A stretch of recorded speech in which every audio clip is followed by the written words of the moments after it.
The sun hung like a molten copper coin in the cloudless sky, bearing down mercilessly upon the small town of Cedar Ridge, nestled in the harsh embrace of the western frontier. It was late summer of 1887, and the land seemed to shimmer with heat waves rising from the red dust that coated everything, from the weathered wooden buildings lining Main Street to the sparse patches of yellowed grass that struggled to survive between the rocks and sagebrush. Cedar Ridge was typical of the dozens of settlements that had sprouted across the territories in recent decades. A single dusty thoroughfare served as its backbone, flanked by the essential establishments of frontier life: Morrison's General Store with its creaking porch boards, the Silver Dollar Saloon where cowboys spent their meager wages, Doc Hartley's office doubling as the barbershop, and the small whitewashed church at the town's edge, its wooden cross casting a long shadow in the afternoon heat. Beyond the town limits, the landscape stretched endlessly, a tapestry of burnt sienna mesas, jagged rock formations carved by centuries of wind, and vast expanses of grazing land where cattle roamed in search of the scarce water sources that meant the difference between life and death in this unforgiving country. Jake Sullivan knew this land intimately. At 23, he had already spent 7 years drifting from ranch to ranch, hiring out his services to whoever needed an extra hand with their cattle. Orphaned at 16 when cholera took both his parents during their wagon journey west, Jake had learned quickly that survival meant relying on his own strength and wit. His hands were calloused from rope work, his skin bronzed by countless days under the scorching sun, and his gray eyes held a wariness that came from too many nights sleeping with one eye open on the trail. Despite the hardships that had shaped him, Jake possessed a gentleness that surprised those who bothered to look past his rough exterior. He had a way with horses that bordered on the mystical, could calm a spooked steer with just his voice, and had been known to share his last biscuit with fellow cowboys down on their luck. The other ranch hands respected him. Even if they kept their distance, there was something about a man with no ties, no family, that made folks uneasy in a world where kinship meant everything. On this particular August day, Jake was working at the Lazy J Ranch, 15 miles north of Cedar Ridge, helping to round up strays before the autumn drives. The work was hard but honest, and Old Man Jenkins paid fair wages. As the sun began its descent toward the western horizon, painting the sky in shades of orange and purple, Jake guided his horse back toward the bunkhouse, looking forward to a simple meal and a few hours of rest. 5 miles south of where Jake was ending his workday, Margaret Maggie Thornton stood on the porch of her modest ranch house, watching the same sunset with very different eyes. At 31, she had already lived through more sorrow than most people experienced in a lifetime. Her dark hair, usually pinned up in a practical bun, showed premature streaks of silver, testament to the grief that had aged her beyond her years. The Thornton Ranch was small compared to the vast spreads owned by the cattle barons, but it had been her husband William's pride and joy. 200 acres of decent grazing land, a reliable well, and a sturdy house he'd built with his own hands. That was before the raiders came 3 years ago, masked men who'd shot William down in cold blood when he'd refused to sell out to the mysterious buyer who wanted to consolidate all the small ranches in the valley. Since then, Maggie had struggled to keep the ranch running with just 2 hired hands who came and went with the seasons. The townspeople whispered about her behind their hands, a woman alone, trying to do a man's work, refusing to remarry or sell out despite numerous offers. Some admired her grit.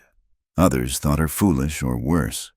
There were ugly rumors too, the kind that followed any woman who didn't conform to expectations, that she'd driven William to his death with her sharp tongue, that she entertained men at night, that she was cursed, bringing misfortune to anyone who got too close. Maggie had learned to hold her head high and ignore the gossip. But the isolation wore on her. Her nearest neighbors were miles away, and trips to town for supplies were exercises in endurance, walking the gauntlet of stares and whispers.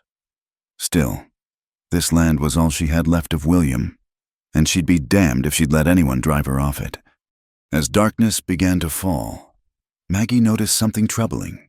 Storm clouds were building on the northern horizon, massive, dark thunderheads that promised violence.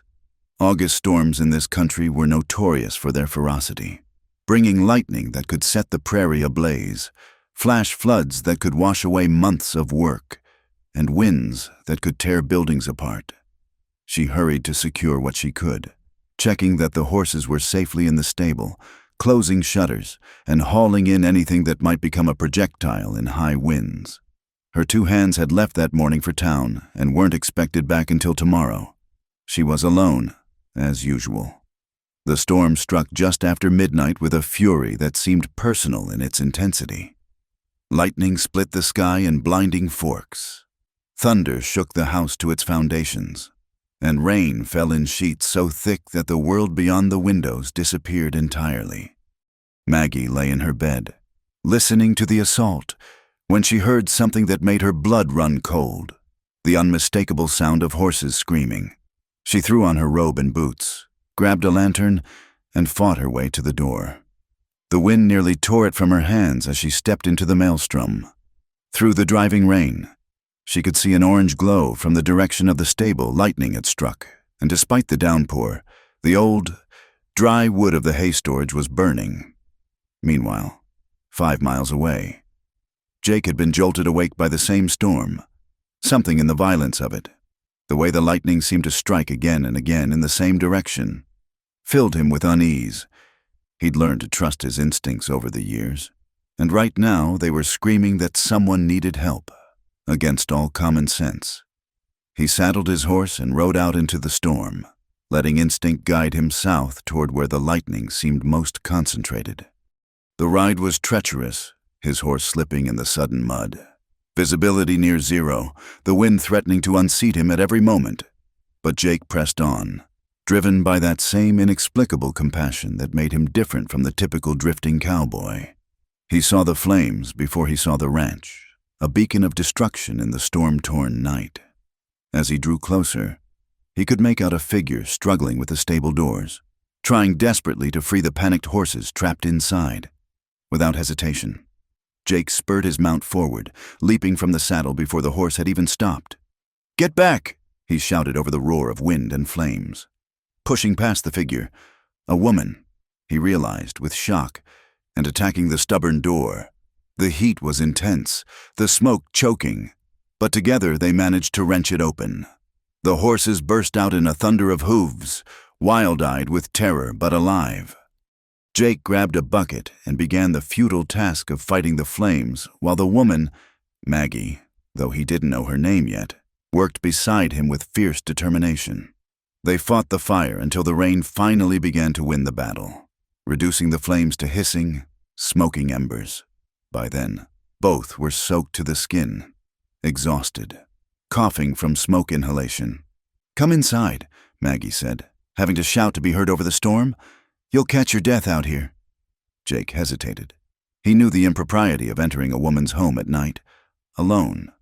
But the alternative was riding back through the storm, and his horse was as exhausted as he was. Practicality won out, and he followed her to the house. Inside, Maggie stoked the fireplace and put coffee on to boil while Jake stood dripping near the door, uncertain and uncomfortable. In the lamplight, they got their first good look at each other. She saw a young man, perhaps 8 years her junior, with kind eyes despite his rough appearance. He saw a woman worn by hardship but still striking, with strength in every line of her bearing. They sat by the fire as the storm raged on, sharing the coffee and the silence of 2 people who had just survived something together. Neither knew that outside their circle of firelight, the dawn would bring consequences neither could imagine. Neither knew that by morning, when Jake's horse would still be tied outside Maggie's house, the good people of Cedar Ridge would draw their own conclusions. For now, there was just the warmth of the fire, the comfort of human company in the vast loneliness of the frontier, and the storm slowly dying outside as fate set its trap with patient, inexorable certainty. The morning after the storm dawned clear and mercilessly bright, as if nature sought to illuminate every detail of what the tempest had wrought. Jake woke with a start from where he'd dozed in the chair by the now cold fireplace, his neck stiff and his clothes still damp. Maggie was already up, standing by the window with a cup of coffee, her expression troubled. "Your horse is still outside," she said quietly. "I fed and watered him. You should probably be going before—" But it was already too late. Through the window, they could see a small group of riders approaching along the muddy road. Jake recognized one of them, Samuel Morrison, who owned the general store and served as the town's unofficial moral guardian. With him were Reverend Holbrook, Mayor Cornelius Ashford, and 3 other prominent townsmen. "Lord have mercy," Maggie whispered, her face draining of color. "They must have seen your horse when they passed on the road this morning." Jake stood, running a hand through his disheveled hair. "I'll explain what happened. The fire, the storm. You don't understand." Maggie cut him off, her voice tight with barely controlled panic. "In their minds, there's nothing to explain. A young man's horse outside a widow's home at dawn, they've already reached their verdict." The delegation dismounted with grim purpose, their boots squelching in the mud as they approached the porch. Maggie opened the door before they could knock, holding her chin high despite the tremor in her hands. "Gentlemen," she said coolly, "to what do I owe this early visit?" Morrison, a heavy-set man with graying whiskers and the perpetual frown of someone who found the world constantly disappointing, stepped forward. "Mrs. Thornton, we need to speak with you and your guest." Jake appeared behind Maggie in the doorway. "Mr. Morrison, there's been a misunderstanding. I came to help Mrs. Thornton with a fire during the storm." "Young man," Mayor Ashford interrupted, his thin face pinched with disapproval. "We know exactly why you're here. Tom Baker saw your horse outside this house at first light. The Stevens boy confirmed it's been here all night." Reverend Holbrook, a tall, austere man who believed suffering built character, added gravely, "This is a Christian community, Mr. Sullivan, Jake Sullivan. Mr. Sullivan, we have standards, morals, a widow woman living alone, entertaining a man overnight. Surely you understand how this appears?" Maggie's temper flared. "How dare you suggest—" "Mrs. Thornton," Morrison cut her off, his voice heavy with false sympathy. "You've already been the subject of considerable talk since your husband's passing. Living out here alone, refusing proper society. And now this, indiscretion. Think of your reputation. Think of what William would say." The mention of her dead husband's name made Maggie flinch as if slapped. Jake saw it and stepped forward, anger rising in his chest. "Now hold on. Nothing improper happened here. I helped fight a fire, stayed until the storm passed. That's all." "That may be your version of events," Mayor Ashford said smoothly. "But the appearance of impropriety is nearly as damaging as the act itself. This town has young, impressionable people. We cannot allow such scandalous behavior to go unaddressed." "What exactly are you suggesting?" Maggie asked, though she suspected she already knew. Morrison exchanged glances with the others before speaking. "There's only one honorable solution. Mr. Sullivan must marry you. Immediately." The words hung in the morning air like a challenge.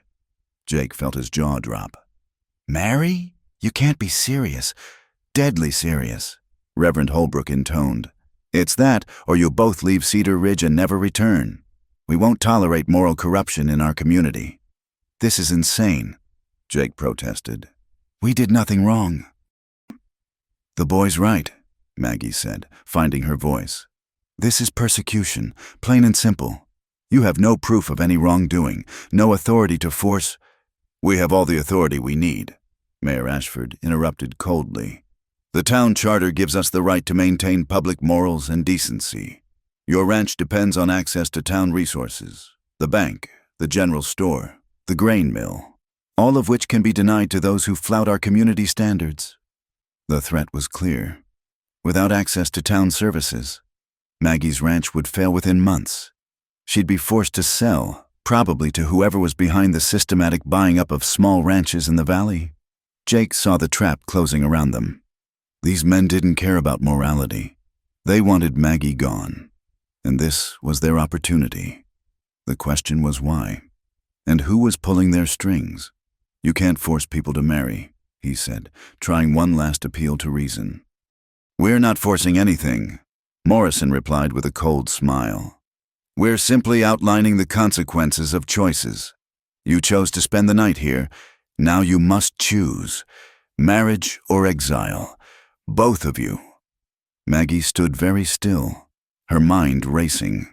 She'd fought so hard to keep her ranch, to maintain her independence. Now these hypocrites were using their twisted morality to destroy everything she'd sacrificed for. She looked at Jake, this young stranger who'd risked his safety to help her, and saw her own trapped desperation reflected in his eyes. The silence stretched until Reverend Holbrook cleared his throat. "We'll expect your answer by sunset. The church will be prepared for a ceremony, should you choose the path of righteousness. Otherwise, we'll expect you both to be gone by dawn tomorrow." The delegation turned to leave, but Morrison paused, looking back with false concern. "Oh, and Mr. Sullivan, your employment at the Lazy J Ranch has been terminated. Mr. Jenkins doesn't keep men of questionable character." They mounted their horses and rode away, leaving Jake and Maggie standing on the porch in stunned silence. The morning sun, so bright and cheerful, seemed to mock their predicament. "I'm sorry," Maggie said finally, her voice barely above a whisper. "I've ruined your life." Jake shook his head slowly. "You didn't do anything. I've seen some hardness in my time, but this beats all."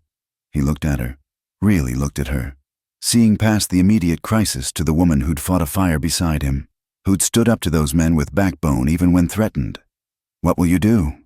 "I can't leave," she said simply. "This ranch is all I have left of William. It's my home, but I won't ask you to sacrifice your freedom for my problems. You should go, right out now, find work in another town. This isn't your fight." Jake was quiet for a long moment, thinking. He'd been drifting for 7 years, no ties, no responsibilities except to himself. It had been a lonely life, but a free one. Now fate, or the petty tyranny of small minds, was offering him a choice that was no choice at all. "If I leave," he said slowly, "what happens to you?" Maggie's smile was bitter. "They'll make it impossible for me to stay. Cut off my credit at the store, refuse to mill my grain, deny me access to the bank. Within 6 months, I'll be forced to sell. Whoever's been buying up the valley ranches will get what they want. And if we—" he couldn't quite say the word. "If we marry," Maggie finished for him, "they'll have to back down. It would satisfy their need for propriety, at least publicly. But Jake, I can't ask you to do that. Marriage it should mean something, not be forced by narrow-minded busybodies with their own agenda." Jake thought about his life, the endless drift from ranch to ranch, the loneliness of having no place to call home, no one to care if he lived or died. Then he thought about the woman beside him, fighting to keep what was hers against overwhelming odds. "Maybe," he said quietly, "maybe sometimes fate pushes us where we're meant to go, even if the push comes from fools and hypocrites." Maggie looked at him in surprise. "You can't mean—" "I've got no family, no home, no ties to anywhere." Jake said, "You need help keeping your ranch. They want respectability? Fine, we'll give them respectability. But it'll be on our terms, not theirs." "Jake, you don't understand. Marriage is forever. You're young. You have your whole life ahead." "And what kind of life would it be if I rode away knowing I could have helped but didn't?" Jake met her eyes steadily. "I'm not saying it'll be easy. I'm not saying it's what either of us would choose. But if the alternative is letting them win—" Maggie studied his face, searching for doubt, for regret, for anything that suggested he didn't mean what he was saying. All she saw was determination and a kindness that made her throat tight with unexpected emotion. "If we do this," she said carefully, "it would be a business arrangement, partners. You help me keep the ranch. I give you a home, steady work, nothing more." Jake nodded, though something in his chest tightened at her words. "Understood. Partners." They stood there as the morning wore on. Two strangers bound by circumstance, preparing to make a choice that would change everything. In the distance, the town of Cedar Ridge waited, its church spire pointing toward heaven like an accusing finger, ready to witness either their capitulation or their exile. Neither spoke the thought that hung between them, that marriages begun in necessity sometimes grew into something neither party expected. For now, it was enough to face the immediate crisis, to deny the hypocrites their victory, and to hope that whatever came next, they could weather it together as they had weathered the storm. The wedding ceremony took place at 4 o'clock that afternoon in the small wooden church at the edge of Cedar Ridge. Word had spread through the town like wildfire, and nearly every resident had found an excuse to attend. They packed the pews, lined the walls, and crowded near the windows, their faces a mixture of curiosity, judgment, and barely concealed satisfaction at witnessing what they saw as justice being served. Maggie wore her best dress, a simple navy blue affair she'd last worn to William's funeral. The irony wasn't lost on her. Jake had managed to procure a clean shirt and had attempted to tame his unruly dark hair, though it still insisted on curling at his collar. They stood before Reverend Holbrook like condemned prisoners before a judge, the afternoon sun slanting through the church windows and casting long shadows across the floor. "Dearly beloved," Reverend Holbrook began, his voice carrying a note of triumph poorly disguised as solemnity. "We are gathered here today to witness the joining of this man and this woman in holy matrimony, a sacred institution ordained by God for the prevention of sin and the promotion of righteousness in our community." Jake felt Maggie tense beside him at the pointed words. He wanted to take her hand, to offer some comfort, but didn't dare with so many watching eyes upon them. The ceremony was mercifully brief. Reverend Holbrook seemed eager to complete his moral victory, rushing through the vows with perfunctory efficiency. When he reached the crucial moment, "Do you, Jacob Sullivan, take this woman to be your lawfully wedded wife?" Jake's voice was steady as he replied, "I do." Maggie's response was quieter but no less firm, "I do." "Then, by the power vested in me by God and the territory of New Mexico, I pronounce you man and wife." Holbrook paused, seeming to relish his next words. "You may kiss your bride." Jake turned to Maggie, seeing the flash of panic in her eyes. They hadn't discussed this part. Leaning in, he brushed his lips against hers in the briefest possible contact, a gesture that satisfied propriety while respecting the boundaries of their arrangement. Her lips were cool and tasted faintly of mint tea. The congregation erupted in whispers as the newlyweds turned to face them.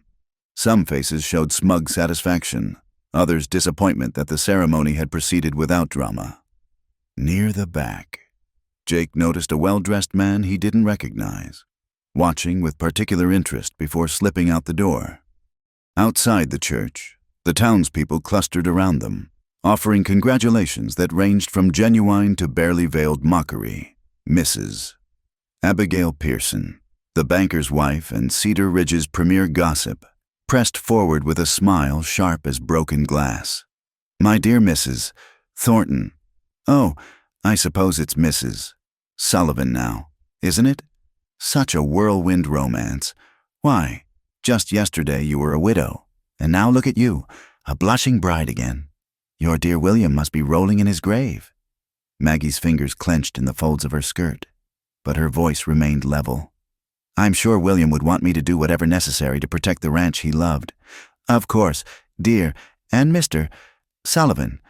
May I call you Jake? How fortunate that you happened to be passing by during last night's storm. Divine providence, one might say." "One might," Jake replied curtly, already disliking this woman intensely.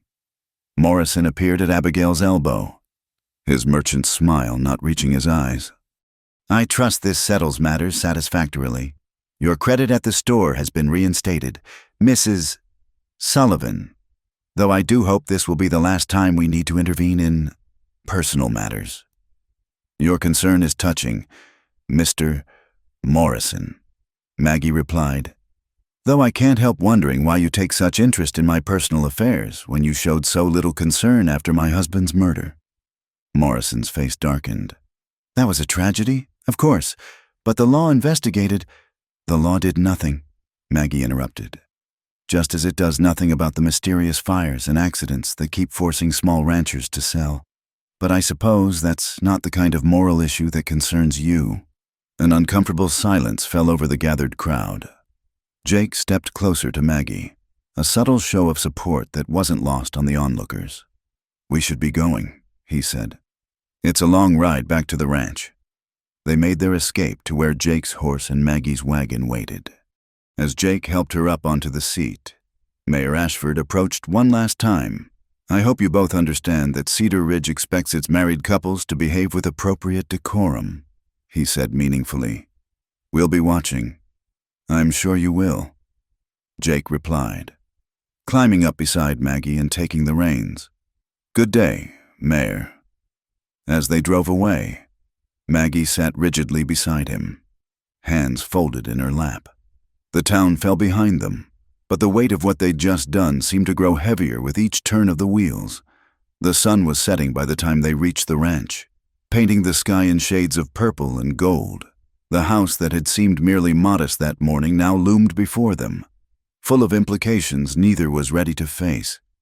Jake unhitched the horses while Maggie went inside to start supper, both grateful for tasks that delayed the inevitable awkwardness.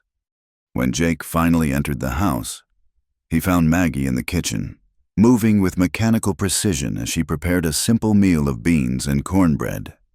The domestic scene was so normal, yet so strange given their circumstances. "I've made up the spare room for you," she said without turning around. "It's small, but the bed's comfortable. Your things, when you fetch them from the Lazy J, can go in the chest at the foot." "Thank you," Jake replied, uncertain what else to say. They ate in near silence, the only sounds the clink of spoons against bowls and the wind picking up outside. As the meal ended and night pressed against the windows, the reality of their situation could no longer be avoided. Maggie stood abruptly, beginning to clear the dishes. "I should explain about the ranch operations. You'll need to know about the cattle, the water rights." "Which pastures?" "Maggie?" Jake's quiet voice stopped her. "It can wait until morning." She set down the plates, her hands trembling slightly. "I know this isn't what either of us wanted. I'm grateful for what you did today, but I need you to understand, I can't be a true wife to you. Not after William, not like this." Jake nodded slowly. "I understood that when I agreed. We're partners, like you said, nothing more. The townspeople expect they'll be watching for signs that this is real. Let them watch," Jake said with more confidence than he felt. "We'll give them what they need to see in public. What happens in private is our business." Maggie finally met his eyes, seeing again that unexpected kindness that had prompted him to ride through a storm to help a stranger. "Why did you really agree to this, Jake? You could have ridden away, found work elsewhere." Jake considered the question, not sure he fully understood the answer himself. "Maybe I'm tired of drifting. Maybe I saw someone fighting odds that weren't fair and couldn't walk away. Or maybe..." He paused, then shrugged. "Maybe I'm just a fool who makes bad decisions in the moment." Despite everything, Maggie found herself almost smiling. "Well, we're both fools then." A coyote howled somewhere in the darkness beyond the walls, joined by another, then another, until the night filled with their wild chorus. The sound seemed to release something in the room, not comfort exactly, but an acknowledgement of their shared predicament. "I should turn in," Jake said, standing. "What time do you start work in the morning?" "First light. The cattle need checking at the waterhole, and there's fence repair on the north pasture." "I'll be ready." As Jake headed for the spare room, Maggie called after him softly. "Jake, what you said at the church about fate pushing us where we're meant to go, do you really believe that?" He turned back, considering. "I don't know, but I figure if we're going to be forced into something, we might as well make the best of it we can."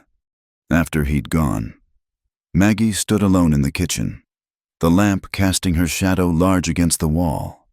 Outside, the wind had picked up, whistling through the gaps in the window frames and carrying the sweet scent of sage. She thought about William, about the life they'd planned that had been cut short by violence and greed. Now she was bound to a stranger, playing out a charade for the benefit of small-minded people who cared more about appearances than justice. In the spare room, Jake lay on the narrow bed, staring at the ceiling. Through the thin walls, he could hear Maggie moving about, preparing for bed, his wife. The word felt foreign, impossible. Just this morning he'd been a drifting cowboy with no ties to anyone. Now he was a married man, bound by law and necessity to a woman he barely knew. He thought about her courage in facing down the town delegation, the fierce determination in her eyes when she spoke of keeping her ranch.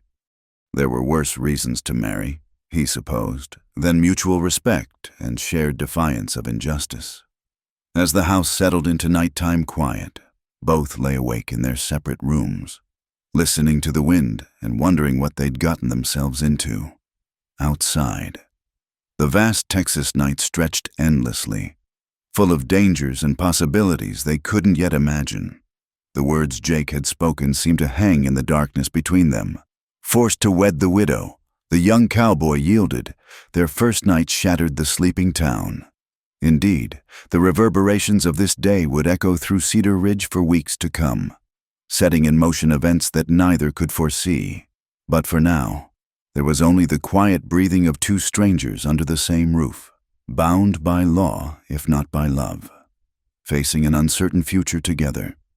The days following the wedding settled into an awkward rhythm of careful politeness and shared labor. Jake rose before dawn each morning to find Maggie already in the kitchen, coffee brewing and breakfast on the stove. They would eat in companionable silence before heading out to tackle the endless tasks that keeping a ranch demanded. The gossip in Cedar Ridge churned like butter in a churn, thick and relentless. On their first trip to town for supplies, 3 days after the wedding, Jake felt the weight of every stare, heard the whispers that followed in their wake like dust devils. "That's him," he heard Mrs. Dennison murmur to her companion outside the millinery shop. "The drifter who compromised the widow Thornton, though I suppose we must call her Mrs. Sullivan now. Compromised nothing," Jake muttered under his breath, hefting a sack of flour into the wagon. At Morrison's general store, they were served with cold efficiency. Morrison himself tallied their purchases with theatrical precision, making a show of extending credit as if bestowing a great favor. "I trust married life is treating you well, Mrs. Sullivan?" he asked, his tone suggesting he hoped otherwise. "Well enough, Mr. Morrison," Maggie replied evenly. "Though I'm surprised you haven't asked after my ranch. Last month you seemed quite interested in whether I might sell." Morrison's eyes narrowed. "That was before you had a capable man to help run things. I assume Mr. Sullivan knows his way around cattle?" "I'm learning what I need to," Jake interjected, not liking the man's implication.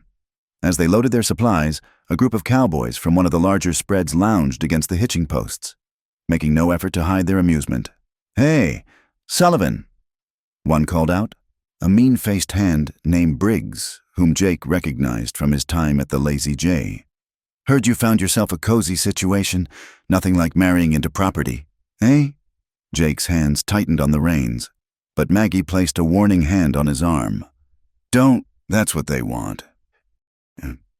"Smart woman you got there," Briggs continued, grinning. "Knows how to keep her man in line. Course, she had practice with the last one." The insult to William's memory was too much. Jake began to rise, but Maggie's grip became iron. "Please," she said quietly. "Not here, not now." They drove out of town with jeers following them. Jake's jaw clenched so tight it ached. Once they were beyond earshot, Maggie spoke. "You can't fight them all. Jake, believe me, I've wanted to. But that's what they expect, proof that we're unsuitable, uncivilized. We win by enduring, by succeeding despite them." "How do you stand it?" Jake asked, genuinely bewildered. "The lies, the insults." "Because I have to," Maggie said simply. "Because this land is worth more than their small minds can comprehend. And because someday, The truth about William's death will come out. Back at the ranch, they threw themselves into work with renewed determination. Jake proved a quick study, his years of drifting from ranch to ranch having given him a broad set of skills. He repaired fences with efficient precision, handled horses with that uncanny gentleness Maggie had noticed from the start, and showed an intuitive understanding of cattle behavior that impressed even her. The north pasture fence was in worse shape than either had realized. They spent long days under the scorching sun, replacing rotted posts and restringing wire. Jake worked shirtless in the heat, and Maggie found herself stealing glances at the play of muscles across his back, the way sweat gleamed on his sun-bronzed skin. She quickly looked away, cheeks burning with more than sunburn. "We'll need to move the herd to the eastern pasture soon," Maggie said, trying to focus on practical matters. "The grass here is getting thin." Jake nodded, wiping his brow with his forearm. "I noticed. There's good grazing near Skeleton Ridge, but we'll need to check the water situation first." They worked side by side, developing an easy rhythm. Jake learned that Maggie had a dry sense of humor that emerged when she forgot to guard herself.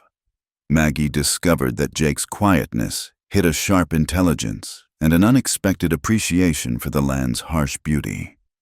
One afternoon, as they shared water from a canteen in the shade of a lone mesquite tree, Jake spotted a cloud of dust on the horizon. "Riders coming," he said, shading his eyes. Maggie tensed. "How many?" "3, maybe 4. They watched as the riders approached, Jake casually moving closer to where his rifle leaned against the fence posts. But as the group drew nearer, Maggie relaxed slightly. "It's Tom Hendricks from the Double Bar, and some of his hands." Hendricks was a fair-minded rancher who'd always treated Maggie with respect, even after William's death. He touched his hat brim as he reined in his horse. "Mrs. Sullivan, Jake." He greeted them. "Heard you folks had some storm damage. Thought you might need an extra hand or two." Maggie blinked in surprise. "That's very kind, Mr. Hendricks." "Tom, please," the older man said. "William was a good neighbor. Helped me out more than once. Figure it's only right to return the favor." As Hendricks' men dismounted to help with the fence, Tom drew Jake aside. "You should know," he said quietly. "There's been talk, not just the usual gossip. Garrett Blackwood's been making noise about water rights, claiming some of the smaller ranches are using more than their share." Jake recognized the name. Blackwood owned the largest spread in the valley, and rumors persistently linked him to the pressure on small ranchers to sell. "Maggie's got legal claim to her water," Jake said. "That she does." Tom agreed. "But legal don't always mean much when you're up against money and influence. Watch yourselves." The help from the Double Bar crew allowed them to finish the fence repairs by sunset. As the men prepared to leave, one of the younger hands approached Jake. "Name's Charlie," he said, offering his hand. "Just wanted to say what you did, standing by Mrs. Thornton against the town biddies. That took sand. Don't let the talk get to you." After they'd gone, Jake and Maggie sat on the porch, watching the stars emerge in the darkening sky. The gesture from Hendricks had lifted both their spirits, proof that not everyone in the valley wished them ill. "William helped him save his herd during the drought of '84, Maggie said softly. "I'd forgotten about that." "Seems like your husband was a good man," Jake observed. "He was," Maggie agreed, her voice carrying a weight of memory. "Kind, hard-working, maybe too trusting. He believed the best of people, even when they proved otherwise." "Is that why he wouldn't sell to whoever wanted the ranch?" Maggie nodded. "He said this land was our future, our children's inheritance." She paused, pain flickering across her face. "We never got the chance for children." They sat in silence for a while, each lost in thought. A cool breeze swept across the porch, carrying the scent of rain from distant mountains.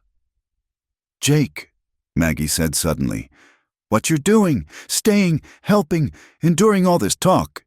I want you to know I'm grateful." Jake shifted uncomfortably. "We're partners. That's what partners do." "Still," she turned to look at him in the dim light, "you could have ridden away that morning. Most men would have.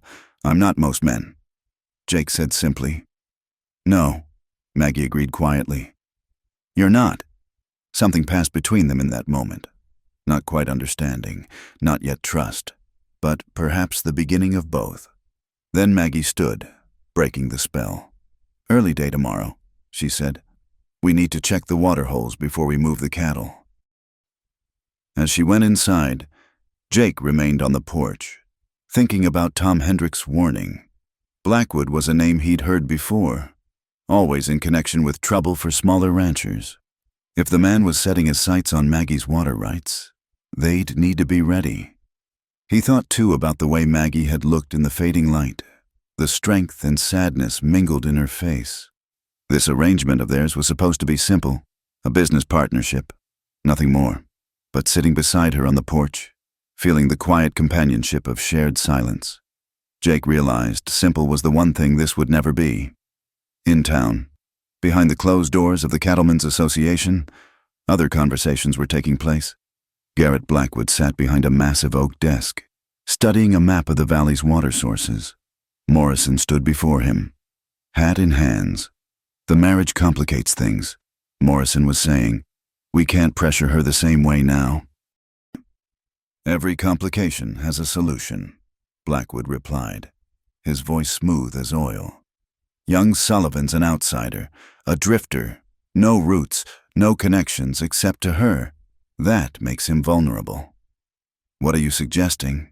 Blackwood smiled, but it didn't reach his eyes. Accidents happen on ranches all the time, especially to inexperienced hands who don't know the dangers of the territory.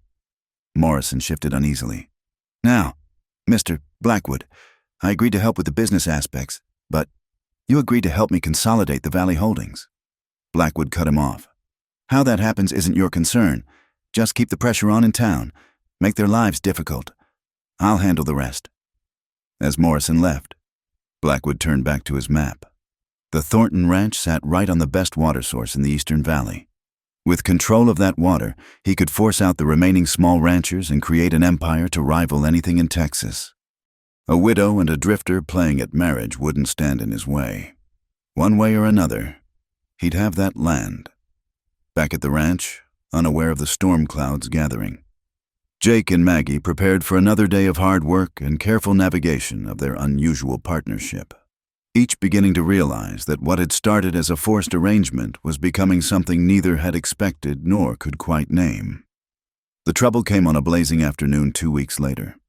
Jake was working alone at the eastern boundary of the ranch, checking the fence line where it bordered Blackwood's massive spread. The sun beat down mercilessly, and he dismounted to examine a section where the wire had been cut, deliberately, by the look of it. He heard the horses before he saw them, 5 riders approaching fast from the direction of Blackwood's land. Jake's hand moved instinctively toward his rifle, still in its saddle scabbard 30 feet away where his horse stood in the meager shade of a Joshua tree. The riders fanned out in a semicircle, cutting off any escape route. Jake recognized the lead man, Cole Stratton, Blackwood's foreman, a man whose reputation for violence preceded him like a dark cloud. The others were hired guns, their type unmistakable in their tied-down holsters and cold eyes. Well, well, Stratton drawled, not bothering to dismount.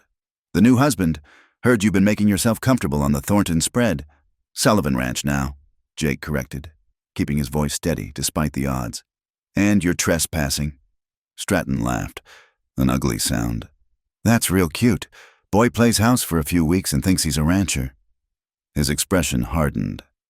Mister, Blackwood wants to make you an offer. You convince your wife to sell, and we'll make it worth your while. Cash money, enough to set you up real nice somewhere far from here. Not interested. You sure about that? Stratton shifted in his saddle, his hand resting casually near his gun. See, Mr. Blackwood's a reasonable man, but his patience ain't endless. This here's good cattle country, and it seems a shame to let a woman and a drifter squat on it when it could be put to better use. The answer's no, Jake said firmly. Now get off our land. Stratton's smile was all teeth. Our land? Boy, you've been in the sun too long. He nodded to his men. Maybe we should help clear his head, Two of the riders dismounted, moving toward Jake with practiced ease. He backed up, calculating distances.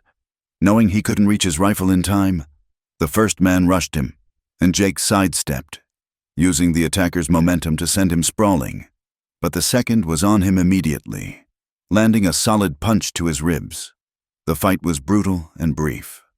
Jake gave as good as he got, his years of hard living having taught him to use fists when necessary, but 5-to-1 odds were impossible, and soon he was on the ground, tasting blood and dirt.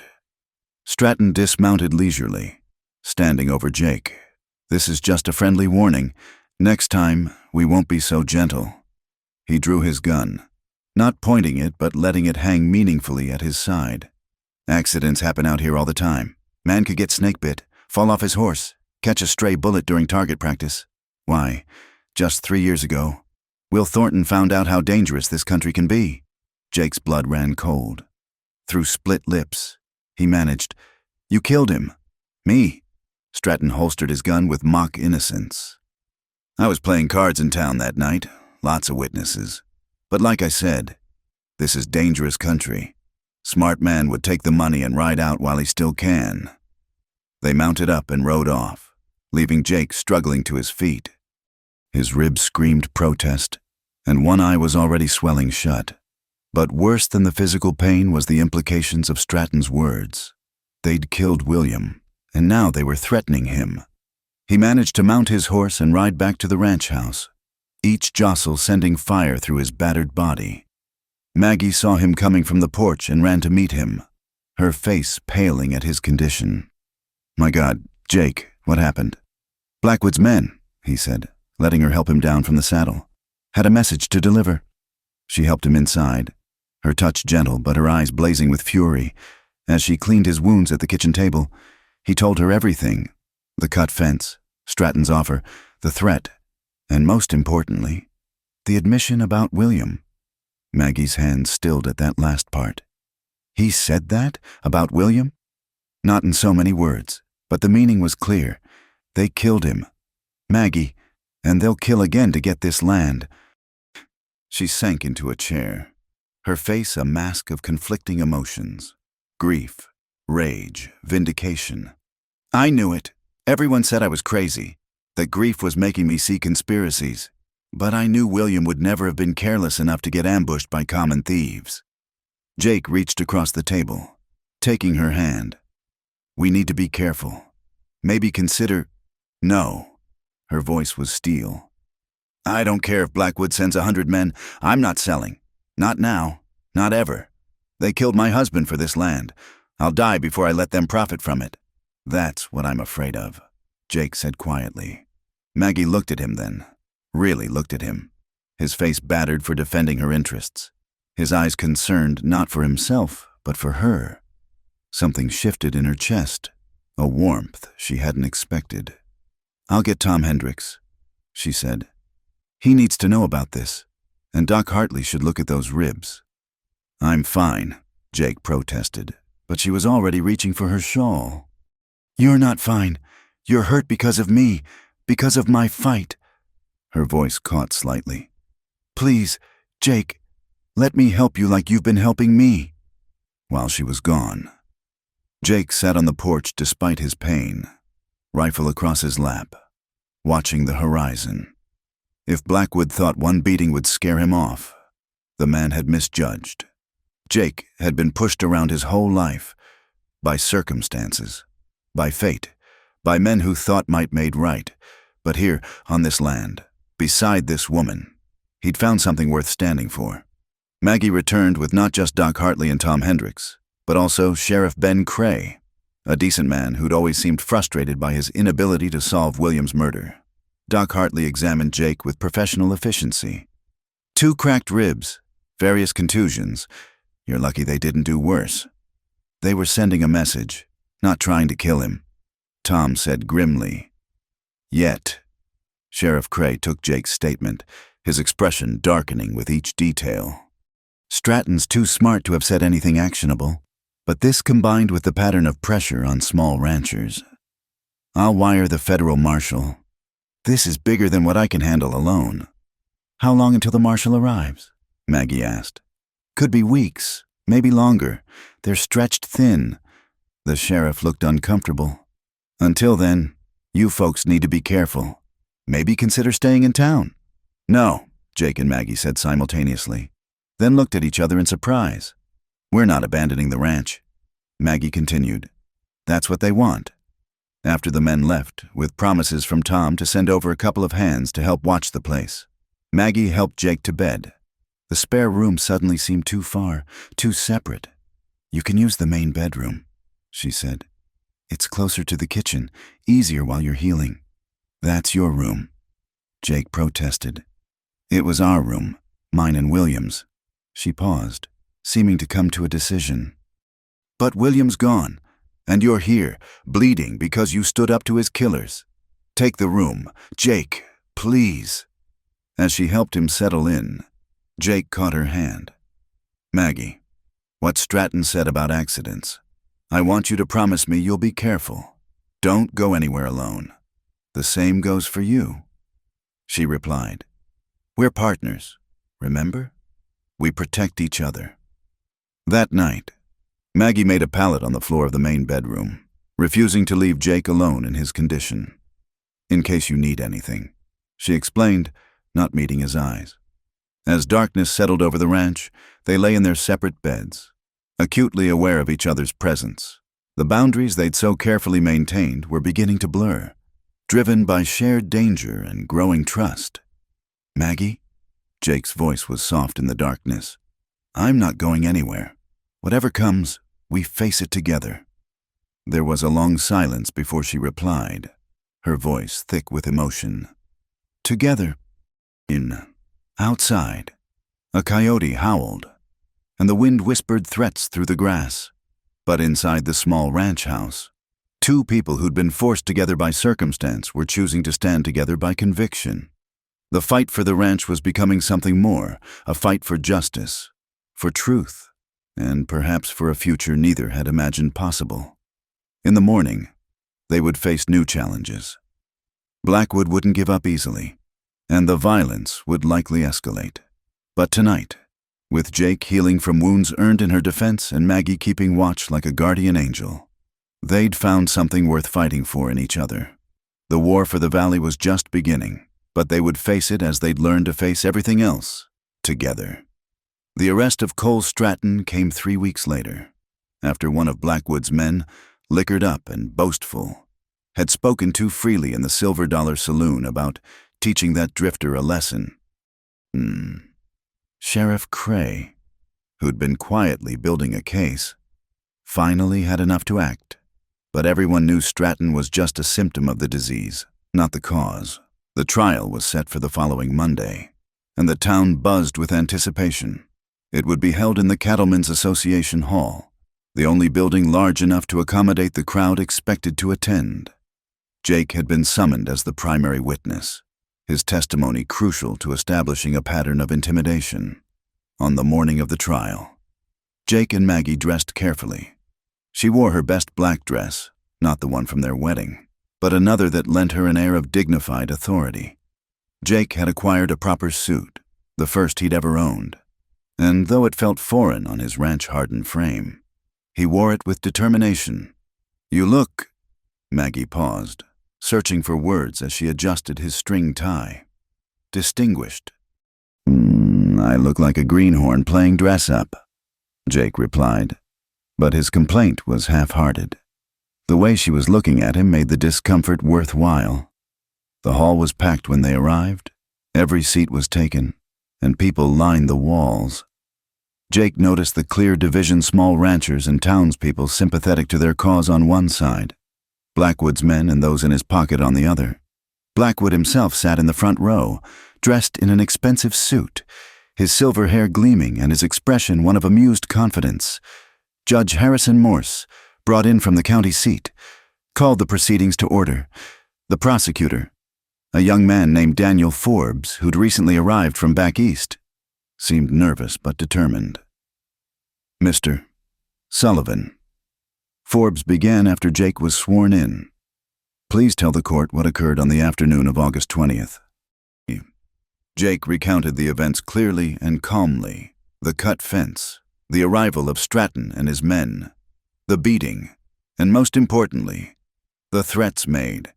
When he reached the part about Stratton's implication in William Thornton's death, a murmur ran through the crowd. Objection! Blackwood's lawyer, the formidable Augustus Crane, rose to his feet. Hearsay and speculation. Mr. Sullivan is recounting what was said to him. Judge Morse ruled. Overruled. Continue. Mr. Sullivan. As Jake finished his testimony, Crane approached for cross-examination, his manner that of a cat toying with a mouse. Mr. Sullivan, is it true you're what's commonly called a drifter? No permanent home, no family, no roots in this community? I've worked ranches across the territory. Jake replied evenly. And isn't it true that you were forced to marry Mrs. Thornton after being caught in a compromising situation? Jake's jaw tightened. We were married, yes. How convenient, Crane continued smoothly, that a man with nothing suddenly finds himself married to a woman with property. And now you claim Mr. Stratton threatened you? Perhaps you simply provoked a fight to gain sympathy and solidify your fortunate position? That's not... Isn't it possible? Crane pressed on. That you're simply trying to eliminate competition? That you see Mr. Blackwood's legitimate business interests as a threat to your newly acquired wealth? Jake felt his temper rising but forced it down. 5 men attacked me on my own land. That's not legitimate business. Your land? Crane smiled coldly. You mean your wife's land, don't you? Before Jake could respond, Maggie stood up in the gallery. May I address the court? Your Honor. Judge Morse looked surprised. This is highly irregular, Mrs. Sullivan. So is allowing Mr. Crane to assassinate my husband's character rather than address the facts of the case, Maggie said firmly. If the ownership of the ranch is relevant, then I should be heard. The judge considered, then nodded. You may speak, but briefly. Maggie moved to the front of the room, her presence commanding despite her small stature. Mr. Crane seems very interested in the circumstances of my marriage. Yes, Jake and I were married quickly, but since then, he has worked tirelessly to improve the ranch, risking his own safety to protect what is, yes, Mr. Crane, our land, our home, which Mr. Blackwood has been trying to steal through intimidation and violence. Mrs. Sullivan. Crane interrupted. These are serious accusations, no more serious than the accusation that my husband is a fortune hunter. Maggie shot back. You want to discuss fortune? Let's discuss how Mr. Blackwood's fortune has grown in direct proportion to the misfortunes of small ranchers. Let's discuss how many accidents have befallen those who wouldn't sell to him. Your Honor, Crane protested. But Maggie wasn't finished. My first husband was murdered by men in Blackwood's employ. Now they've attacked my second husband. How many more must suffer before justice is done? The courtroom erupted. Blackwood's men shouted denials while the small ranchers voiced their support. Judge Morse pounded his gavel repeatedly. Order. I will have order. When quiet was restored, he continued grimly. Mrs. Sullivan, do you have proof of these allegations? The proof stands before you with bruised ribs and blackened eyes, Maggie said. The proof lies in the cemetery with my first husband. The proof is in the pattern of violence that everyone sees, but no one will name. She turned to face Blackwood directly. You thought I was just a weak woman, easily frightened, easily driven off. You were wrong. And you thought Jake was just a drifter with no stake in this fight. You were wrong about that too. We stand together, Mr. Blackwood, and we will not be moved. The silence that followed was electric. Then, from the back of the room, Tom Hendricks stood. I'd like to testify, Your Honor, about the threats made against my ranch when I wouldn't sell. Another rancher stood. Me too, Judge, about my well that mysteriously went dry after I refused Blackwood's offer. One by one, others rose, each with a story of intimidation, suspicious accidents, or pressure to sell. The dam of fear had broken, and the truth came flooding out. Blackwood's face had gone from confident to thunderous. He stood abruptly. "This is a circus! These people are conspiring! Sit down, Mr. Blackwood," Judge Morse commanded. "You'll have your chance to respond to these allegations." The trial continued for hours, with testimony from multiple witnesses. Stratton maintained his innocence, claiming Jake had started the fight, but his story crumbled under questioning. By the end, even Crane looked defeated. Judge Morse's verdict was swift. "Cole Stratton, I find you guilty of assault and criminal intimidation. You are sentenced to 5 years in territorial prison." He looked directly at Blackwood. "As for the other allegations raised today, I'm recommending a full investigation by federal authorities. This court is adjourned." As people filed out, Blackwood paused beside Jake and Maggie. His voice was low, venomous. "This isn't over, not by a long shot." "No," Jake agreed quietly.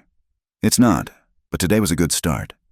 Outside, they were surrounded by well-wishers, the small ranchers who'd found their courage, townspeople who'd been swayed by the testimony.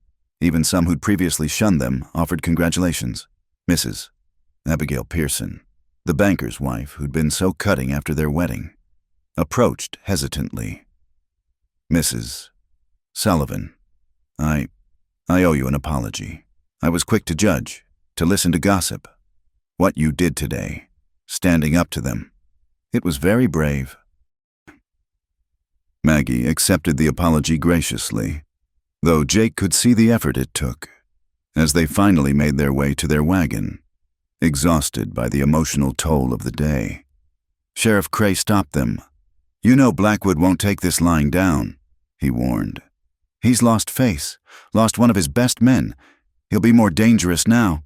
"We know," Jake said, "but at least now we're not facing him alone." The ride home was quiet, each lost in thought about the day's events.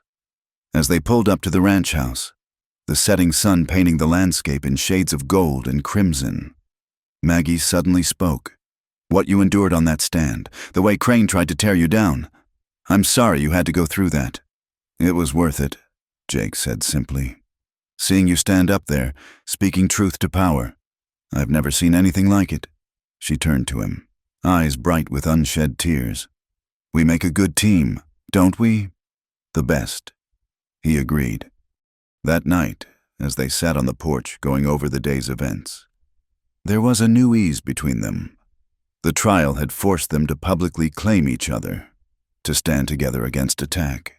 What had begun as a charade was becoming something real. "Jake," Maggie said softly, "what happens now? Blackwood won't stop, and the federal investigation could take months." "Then we keep fighting," Jake replied. "We watch each other's backs. We work the ranch. We live our lives. We don't let him win by being afraid." Maggie nodded, then surprised them both by reaching for his hand. "Together?" Jake squeezed gently. "Together." The stars wheeled overhead, indifferent to human struggles, but on the small ranch in the valley, two people who'd been forced together by injustice were choosing to face whatever came next as partners in truth as well as law. The war with Blackwood wasn't over, but today they'd won an important battle, not just in court, but in the court of public opinion. And perhaps most importantly, they'd won each other's trust completely. In the dangerous days ahead, that trust would be their greatest weapon and their strongest shield. The weeks following the trial brought an unexpected peace to the valley. Blackwood had retreated to his mansion. His influence diminished, though far from broken. The federal investigation moved with bureaucratic slowness, but its mere existence served as a shield for the small ranchers. For Jake and Maggie, it was a time of cautious hope and deepening connection. The ranch flourished under their combined efforts. The cattle grew fat on the autumn grass. The fences stood strong and true, and the well that Blackwood's men had once threatened to poison ran clear and deep.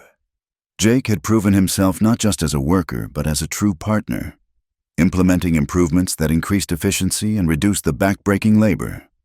One crisp October morning, as they worked side by side repairing the chicken coop, Maggie found herself watching Jake from the corner of her eye.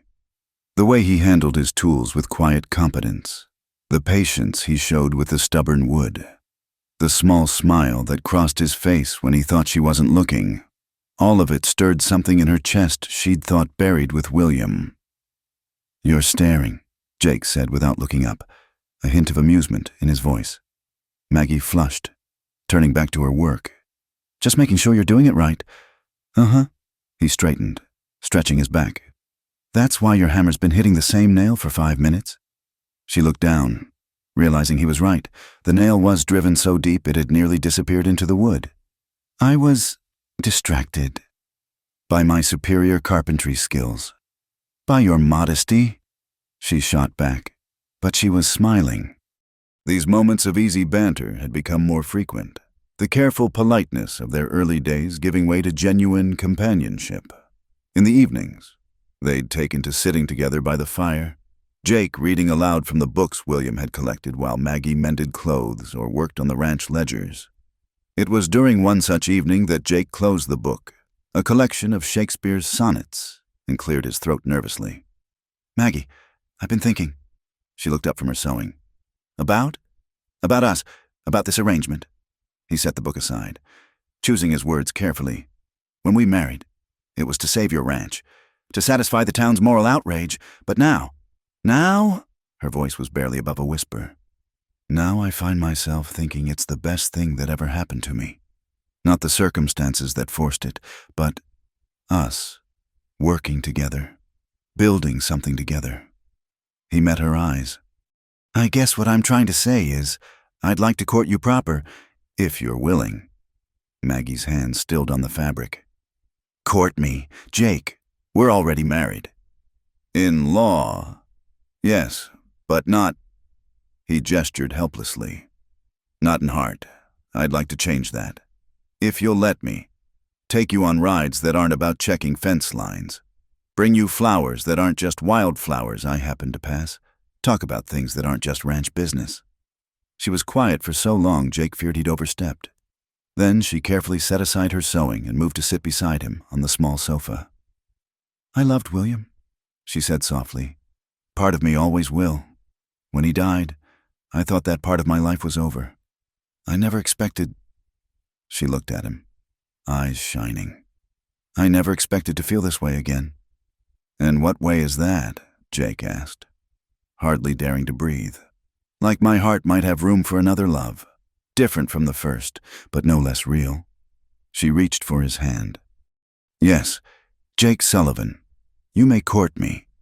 The smile that spread across his face was like sunrise over the desert. He lifted her hand to his lips, pressing a gentle kiss to her knuckles. "I promise to do it right. Maggie, you deserve that." Their courtship became the talk of Cedar Ridge, though now the gossip carried a different tone. The same people who'd forced their marriage now watched with interest as Jake appeared at Sunday services with wildflower bouquets, as he and Maggie were seen riding together through the valleys not for work but for pleasure, as they danced together at the harvest social with eyes only for each other. Even Mrs. Abigail Pearson, reformed gossip that she was, commented to her circle. "Who would have thought? That marriage we all thought was a scandal turning into a genuine love match. It's almost like something from a novel." Tom Hendricks, stopping by the ranch one afternoon, found them working together in perfect synchronization, anticipating each other's needs without words. "You two seem happy," he observed, accepting the cup of coffee Maggie offered. "We are," Jake replied simply, his hand finding Maggie's briefly. "Good. You deserve it after everything." Tom's expression grew serious. "Which is why I hate to bring bad news. Blackwood's been quiet too long. Word is he's hired some new men, gunfighters from Texas, the bad sort." The peaceful interlude, they all knew, was coming to an end. 2 nights later, their fears were confirmed. Jake woke to the acrid smell of smoke. He bolted upright, immediately alert. "Maggie, wake up! Fire!" They rushed outside to find the barn ablaze, flames already licking at the roof. The horses were screaming in terror, trapped inside. "The water barrels!" Maggie shouted, but Jake was already moving.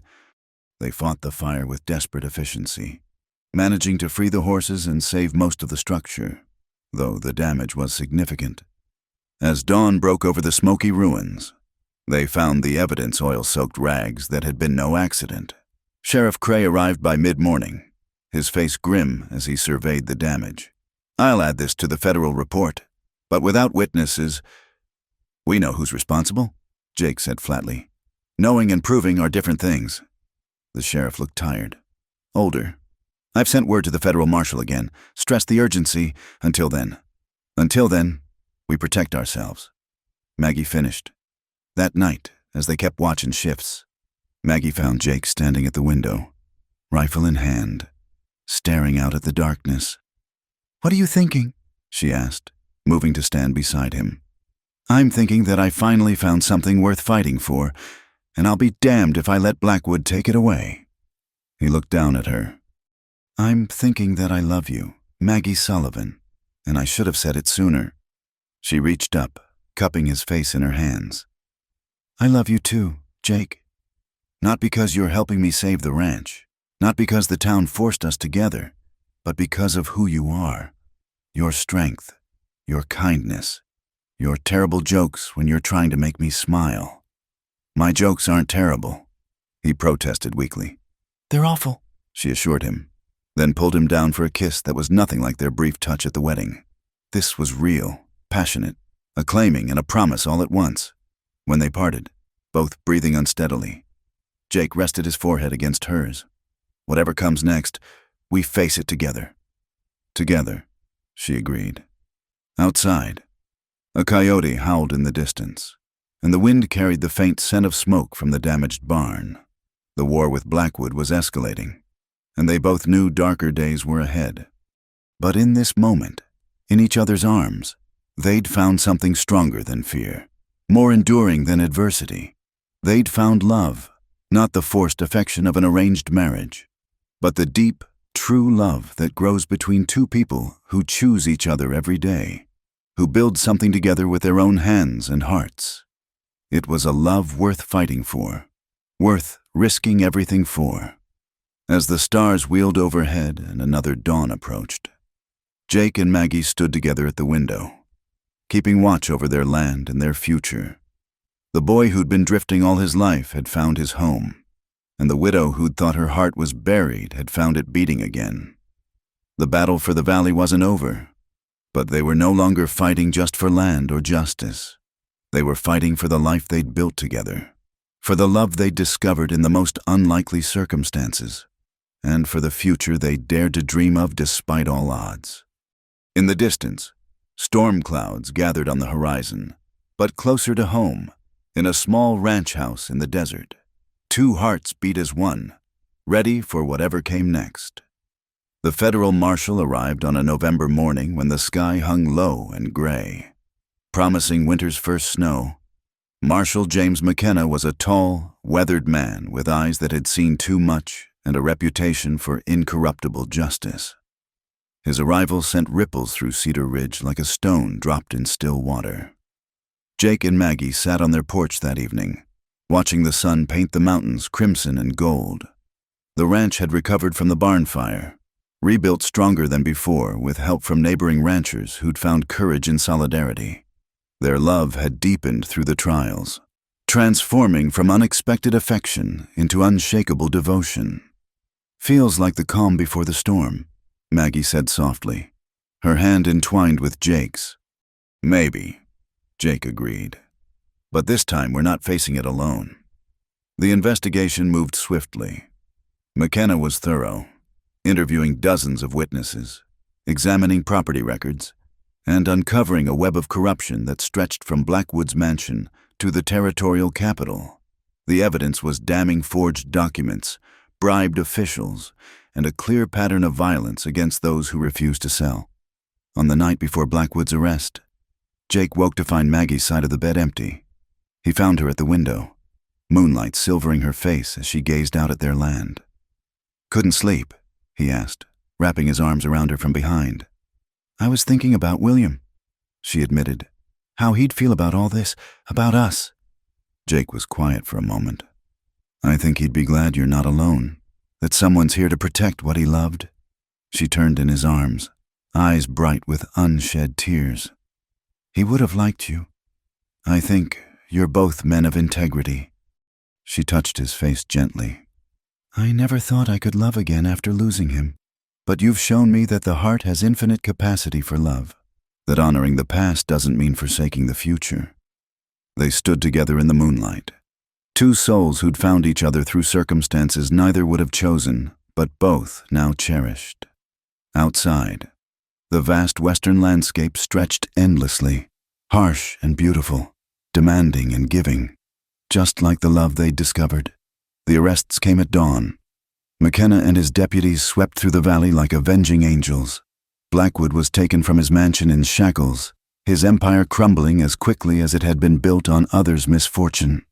Several town officials, including Mayor Ashford, were also arrested for corruption. At the impromptu town meeting that followed, the community gathered to reckon with what had happened. Morrison, his store threatened with closure for his role in the conspiracy, stood before them, hat in hand. "I was wrong," he said, voice rough with shame. "I let greed and Blackwood's influence corrupt my judgment. To those I hurt, especially the Sullivans, I offer my deepest apologies." It was Maggie who stood to respond. "This valley has seen enough division. Mr. Morrison, if you're truly repentant, then help us rebuild. Help us create a community based on justice and mutual support, not fear and greed." The transformation of Cedar Ridge began that day. With Blackwood's influence removed, the town flourished. Small ranchers no longer lived in fear. Businesses operated fairly, and a new spirit of cooperation replaced the old suspicions. As Christmas approached, Jake and Maggie hosted a gathering at their ranch. The house, once isolated by scandal and suspicion, now rang with laughter and goodwill. Tom Hendricks raised a toast as the evening wound down. "To Jake and Maggie Sullivan," he said, "who showed us that love and courage can overcome any adversity, who proved that sometimes the best things come from the worst circumstances." Later, as their guests departed and snow began to fall, Jake and Maggie stood on their porch, wrapped in a shared blanket, watching the flakes dust their land with pristine white. "It's beautiful," Maggie murmured. "Perfect for a new beginning." Jake agreed. Then, reaching into his pocket, he pulled out a small box. "I know we're already married, but I wanted to do this right. Maggie Sullivan, will you wear this ring as a symbol of our real marriage? The one we chose rather than the one forced upon us?" The ring was simple but elegant, a band of silver with a small turquoise stone that matched the endless western sky. As he slipped it onto her finger, Maggie's tears flowed freely. "Yes," she whispered. "Forever yes." They renewed their vows that spring in the same church where they'd first been married under duress. This time, the pews were filled with genuine well-wishers. The ceremony conducted with joy rather than judgment. When Reverend Holbrook, humbled by recent events, pronounced them husband and wife, their kiss was long and sweet, a celebration of choice rather than necessity. The ranch prospered in the years that followed. Jake proved himself not just a capable partner, but an innovative rancher, introducing new techniques that increased their yields while preserving the land. Maggie's business acumen, combined with Jake's practical knowledge, made their spread one of the most successful in the valley. But their greatest joy came the following winter when Maggie shared news that had Jake whooping loud enough to spook the horses. "A baby?" he asked, wonder in his voice as he placed a gentle hand on her still flat stomach. "A baby," she confirmed, laughing at his expression. Due in summer. They sat by the fire that night, planning and dreaming as snow fell softly outside. The journey from that storm-torn night when a drifter helped a widow fight a fire to this moment of perfect contentment seemed like a lifetime, and yet no time at all. "Do you ever think about how different our lives would be if that storm hadn't come?" Maggie asked, secure in Jake's embrace. "Sometimes," Jake admitted. "But then I figure some things are meant to be. We just took the long way around to finding each other."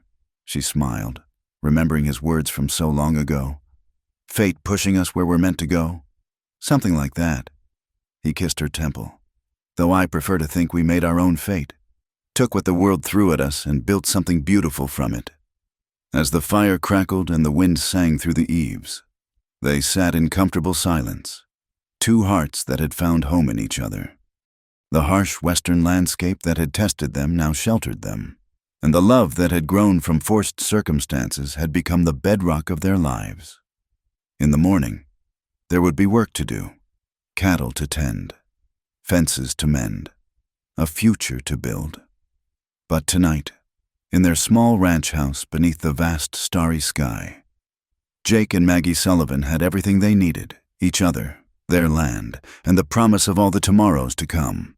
The widow and the drifter who'd been forced together by the narrow minds of a frightened town had discovered that sometimes the greatest blessings come disguised as hardships, that love can bloom in the most unlikely soil, and that home isn't just a place, but the person whose hand you hold while facing whatever storms may come.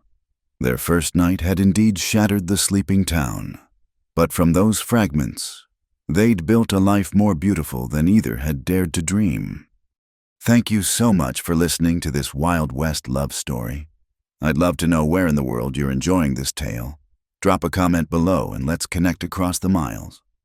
If you enjoyed Jake and Maggie's journey, please subscribe to Wild West Campfire for more stories of romance, adventure, and justice in the American frontier. Share your thoughts about their story. Did you see that love coming? What was your favorite moment? Your comments mean the world to me, and I read every single one. Until our next campfire tale, partners.